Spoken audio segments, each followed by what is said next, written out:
The convoy stopped twice on the way out of Belk Station, once for a checkpoint that no longer existed on any official map, and once because Marin Voss had to pull off the road and breathe. She sat with both hands on the wheel, and the engine ticking, and the dust still catching up to her. Through the windshield, the Farron Basin spread out like an old scar. Pale alkali flats, the occasional blasted ruin of a relay tower, the sky the color of old bone. Somewhere behind her, 30 kilometers or more, the Accord patrol she'd slipped through the gap in the fence was probably still running her plates. She got back on the road. The man in the cargo bed hadn't made a sound since she'd found him. She'd almost driven past. He was lying in the drainage ditch beside Route 9 like debris, like something the storm had left. But she'd braked and looked again and seen that the debris was breathing. He was large. That was the first thing. Not in the way of someone fat or muscled, but in the way of something that had never learned to make itself smaller. Shoulders that seemed to expect more room than the world usually gave. Hands that lay open in the dust as though they'd stopped mid-gesture. The side of his face was a map of bruises, violet and yellow, the kind that came from something systematic, something that took its time. She'd loaded him into the cargo bed alone, which should not have been possible for a woman her size. Later, she would wonder about that. The second thing was his eyes, when he finally opened them. She was parked behind a pump house, refilling from the manual hand-crank cistern, and she heard him move and looked over the bed rail, and he was watching her. His eyes were a brown so dark they read as black in the flat light, and they were perfectly calm, and she had the sudden uncomfortable sense of being understood. "You're Accord," he said. His voice came out careful and slow, feeling for solid ground. "I was," Marin said. "Until about 8 months ago." He looked at the empty basin around them, at the road, at the smudge of dust on the eastern horizon. "They'll come," he said. "They always come. We'll be gone first." She latched the cistern cap and climbed in. "I'm Marin." "Pierce," he said, and then, "Thank you." She didn't tell him she wasn't sure yet why she'd stopped. They picked up the other two near Seoul Junction, which had been a farming town before the classification surveys, and was now a scatter of boarded windows and peeling murals. The girl was sitting on the front step of a general store that had been closed for 3 years, and the man with the white hair was standing beside her. Neither of them moved as the truck slowed. Neither of them looked surprised. Marin had not been planning to stop. She stopped. The girl's name was Nell. She was perhaps 20, small, with the particular stillness of someone who had learned that movement drew attention.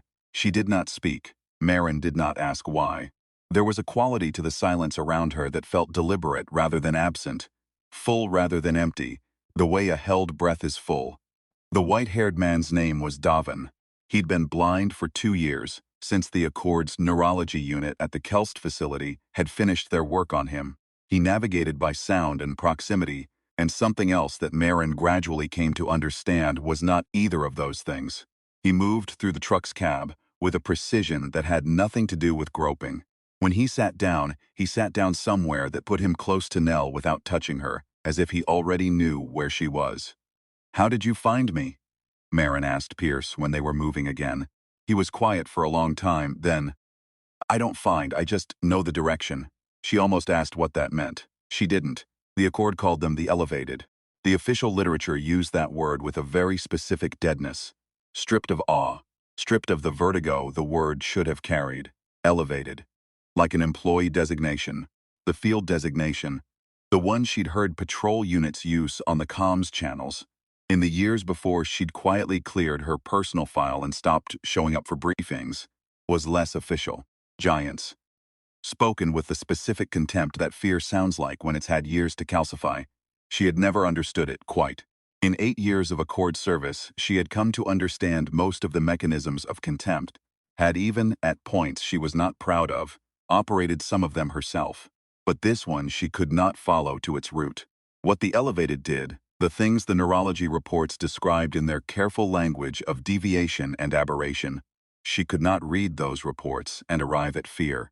She could only arrive at something adjacent to grief. Her wife had been elevated. She did not tell them that. It was not a thing she led with. They drove through the afternoon and into the long desert evening, and she became aware that the quality of silence in the cab had changed. Davon and Nell were sitting side by side, not quite touching, and something was passing between them. that she couldn't see or name. A current, maybe, or the thing that currents are a metaphor for.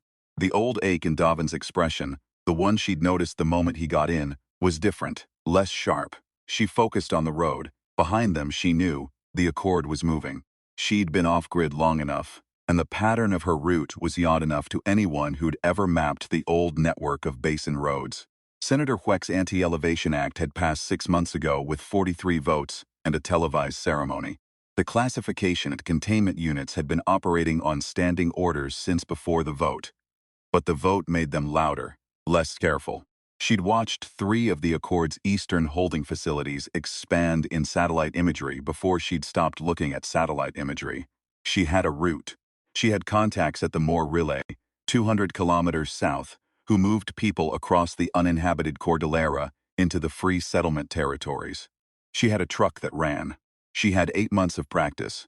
What she did not have, she was slowly realizing, was enough distance from the Eastern Patrol to run the Moore Road without being seen. There's a secondary cut, Pierce said, from the cargo bed. 20 kilometers. Runs through the old lake bed. They won't have units there. It's too soft in the middle, and they'll think it impassable. Marin looked at him in the mirror. Is it impassable? In places. In places isn't an answer. In places, he repeated. Yes, but you know how to drive. She did not ask how he knew that. They took the lake bed cut. It was an hour of white-knuckle work in the dark. Twice she felt the rear wheels lose meaningful contact with anything. And once, a sound came from under the chassis that she did not want to think about. But they came through the far end in one piece, and the road to Mar spread out ahead of them, empty and pale in the truck's lights. She let out a breath she'd been holding since the second wheel slip. From the cargo bed, Pierce said, "Good, just that. Good." Like she'd answered a question correctly, and the simplicity of it hit her wrong. Or maybe right. She couldn't tell which. At the next stop, while Nels slept against the window, and Davin sat quietly with his hands folded, Marin climbed into the cargo bed and sat across from Pierce. He looked better than he had in the ditch. He still looked like someone who had been worked over by people who knew their craft. "What happened to your wife?" she said. He looked at her without surprise. "Same as happens to most people who are visible and don't run fast enough." "I'm sorry. I know." She turned the word over. "You read that?" "I don't read anything," he said. "I just know what's true. It's different. Reading means taking something. What I do is more like, a thing comes toward me that I didn't ask for." He paused. "She was elevated too, your wife." It wasn't a question. Marin nodded anyway. "What was her name?" "Sarah." He said the name back to her, just said sit, and somehow the saying of it was careful. The way you'd carry something you understood to be breakable. She hadn't heard someone say her wife's name in 8 months, and she hadn't known until that moment what the absence of it had felt like. She got back in the cab before either of them could say anything else that mattered. They were 40 kilometers from Moore when the pursuit found them. It was a classification unit, a 6-wheel with roof-mounted field emitters, the kind used to suppress elevated neural function at range. They came out of a side canyon fast, and the emitter was active before they'd even closed the distance, which meant they'd been tracking for a while and had coordinates and were not improvising. The effect was immediate. In the rear of the cab, Nell's head came up, and her face went blank and white in a way that had nothing to do with fear. Blank like a screen that had lost its signal. Devan reached for her, found her shoulder with his hand and held on. The truck lurched. Pierce was on one knee in the cargo bed, and even from here Marin could see the strain in him, the way the emitter was tearing at whatever made him what he was. She did what she knew how to do. She drove. The classification unit was faster, but it was on a paved surface and she was already off it. She took the truck hard right into a shallow wash, and killed the lights and drove by memory and topography, and the faint ambient starlight that was enough if you knew how to use it. The emitter needed line of sight past a certain range. She needed curves. The wash gave her 3. She took all of them. Behind her, the 6-wheel's lights swept the ridge and missed. She kept driving for 20 minutes without lights and did not speak, and in the cab nobody spoke either. And she understood that Pierce was doing something, that the quality of her certainty about the road ahead, the particular clarity that let her trust the dark, was not entirely hers. She thought about objecting and decided it wasn't the time. They came up out of the wash onto a flat, and she got her bearings from the stars, which she'd always been able to do. which was one of the things Sarah had loved about her, and she found the road to Moore by the break in the ridge skyline and took it. The Moore Relay was a former agricultural substation, 3 low buildings, a collapsed greenhouse, a water tower with a slow leak that had been rusting for 20 years. The contact's name was Feln, a compact woman of about 60 with the look of someone who'd made a career of standing between things. She came out of the main building when they pulled in, looked at the truck, looked at Marin, looked at the 3 in the cab and the cargo bed. "How many units behind you?" she said. "One that I know of. Lost it in the Garner wash. There'll be more when it reports. 2 hours, maybe 3. Feln did the calculation in her face and arrived at something workable. "Come in."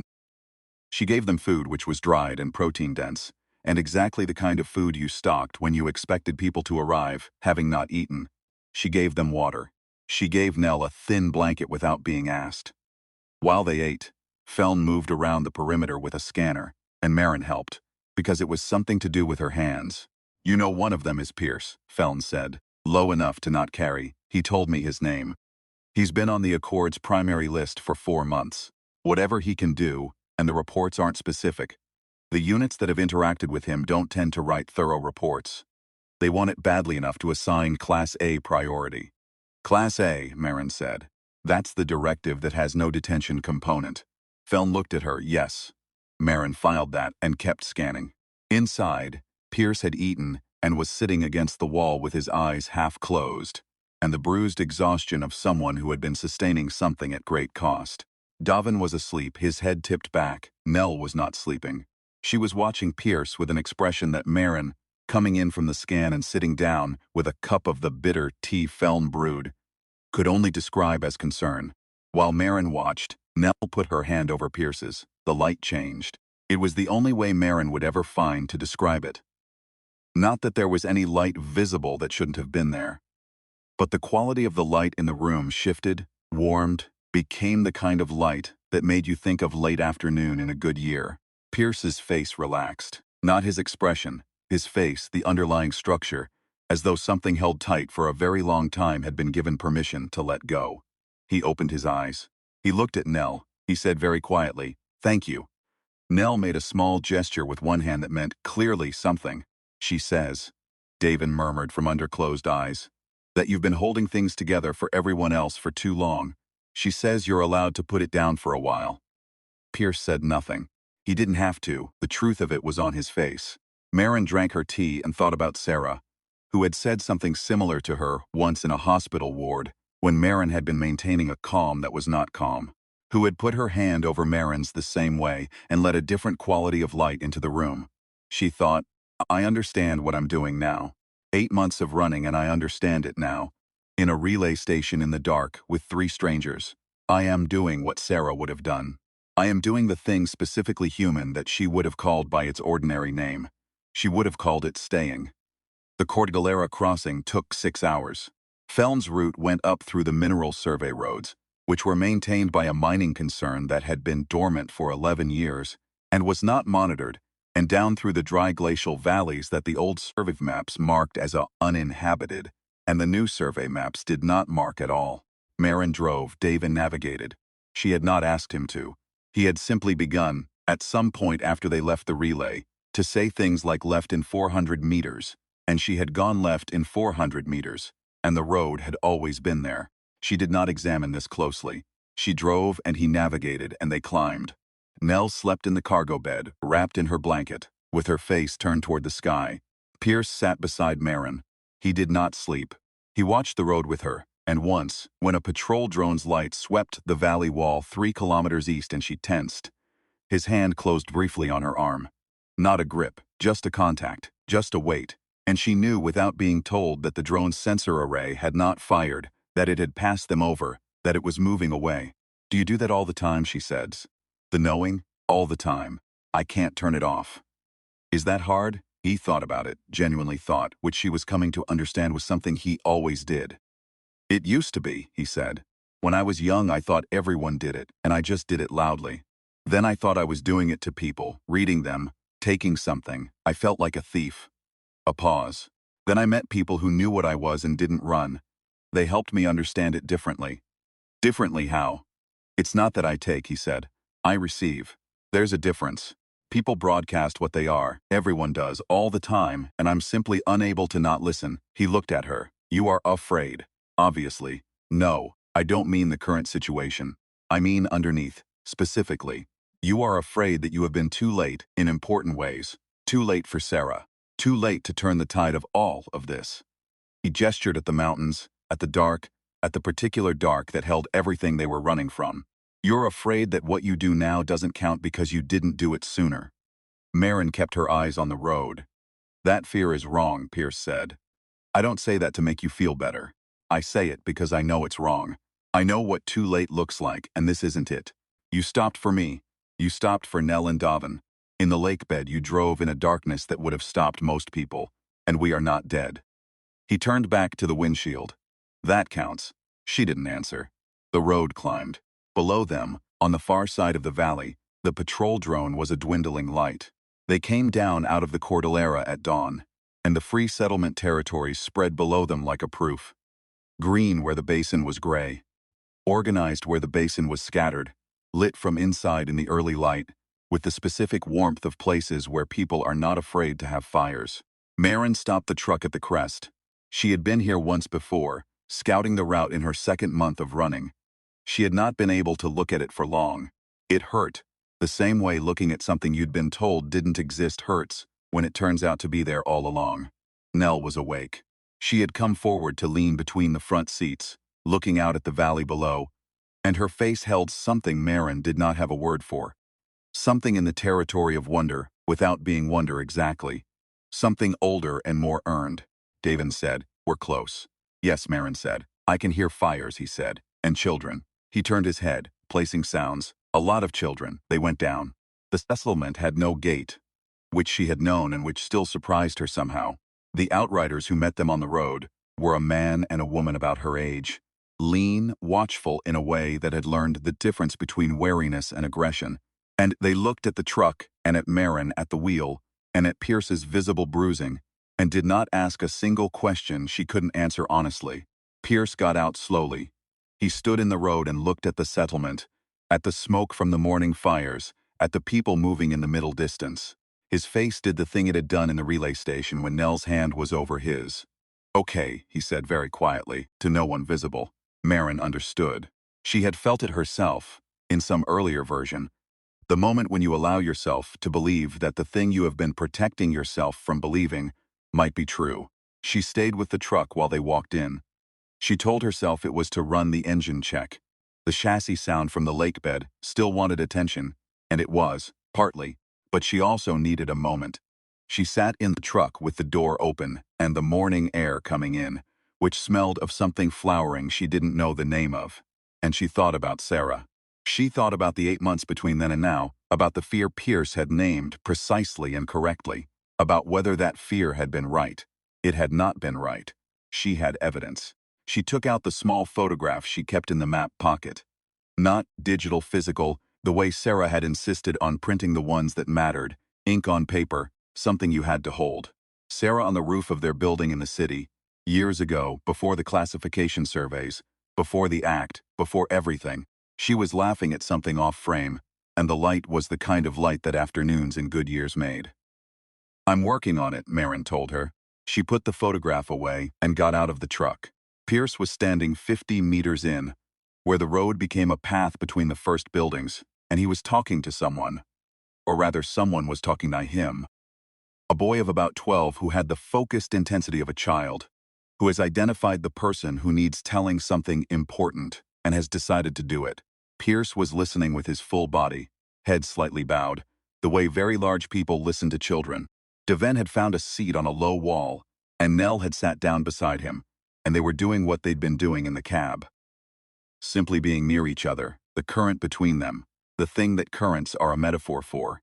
Davin's hand was near her hand on the wall, not touching almost. Marin walked toward the settlement. The morning light was the color it gets in the first full hour after sunrise, that particular amber, and it lay across the rooftops and the path and the faces of the people she was passing. And I thought, this is specific. This is not a generic human warmth. This is what Pierce was carrying in the dark the whole way here. This specific morning, these specific fires. He knew it was here. He couldn't stop knowing. And she had stopped for him in a ditch. She had been, she decided, driving the right direction all along. She did not see the shooter until the shot had been fired. It on the ridge east of the settlement, long range, a classification unit standard lethal suppression round, and it hit Pierce in the side, and he went down without a sound in the way that only genuine injury goes down. Nothing braced for or prepared for, just the immediate catastrophic failure of the body's working assumption that it will continue to hold. Marin was running before she knew she was running. Devan was already up, his head turned to the ridge, with the particular attention of someone who doesn't have eyes to close against what they're seeing. Nell was on her feet. The boy who'd been talking to Pierce had backed up against the nearest wall, his hand over his mouth, frozen in the way of people who have never seen this before and will not forget it. Pierce was on his back in the path. He was looking at the sky with the same calm his eyes always held, which now that she was beside him, crouching, pressing her hands where the blood was coming from, struck her as the most terrible, and also the most characteristic thing about him. He was bleeding hard, he was not afraid. There are more units behind, he said. I know, the people here need to. I know. They know. They've been here longer than us. Something shifted in his face. Not relief, not yet. Something earlier than relief. Nell knelt on his other side. She put both hands over the wound beneath Marin's hands, and the light changed again. The same shift that had happened in the relay station, the same quality, but deeper now, and Marin felt it in her palms. A warmth that was not blood warmth, a specific and different thing, moving through her hands into him and back. Pierce closed his eyes. The settlement's outriders had already gone for the ridge. The shooter was one person, not a unit, and one person on a ridge against people who had spent years learning their perimeter was a solved problem. Marin knew this and let herself know it. She kept her hands where they were. Nell kept hers. After a while, Pierce breathed differently, a breath that was a return rather than a holding on. The boy with his hand over his mouth took his hand away. He was crying, silently, the way children cry when they don't want to be seen doing it, and she reached out her free hand and put it on his shoulder without looking at him. He did not flinch. He leaned into it a little. That too counted. That too was specific. Later, when Pierce was inside and being looked after by people who knew how, and the ridge was secure, and the patrol had been turned back at the Cordillera, and Davon and Nell were sitting in the afternoon light outside the settlement's main hall, with their hands finally touching on the wall between them. Later, Feln arrived. She came over the Cordillera in a truck like Marin's, with 4 more in the cargo bed, and she looked at the settlement and at Marin and said, I heard on the relay that the Cordillera crossing was clean. Mostly, Marin said. Pierce, he's alive. Feln nodded. Slow, processing. Senator Wex is pressing for a full basin sweep. 3 weeks, maybe 4, before the units mobilize. Then we have 3 weeks. Feln looked at her. To do what? Marin looked at the settlement, at the smoke from the afternoon fires, at the children Davin had heard and could now hear her, if she listened, at the people who had been making this work in the middle of a basin that wanted them gone, who had been making it work for years before she arrived, who would go on making it work. To bring more people in, she said. Feln was quiet for a moment, then she said, I'll need another truck. I know where there's one, Marin said. She was already walking.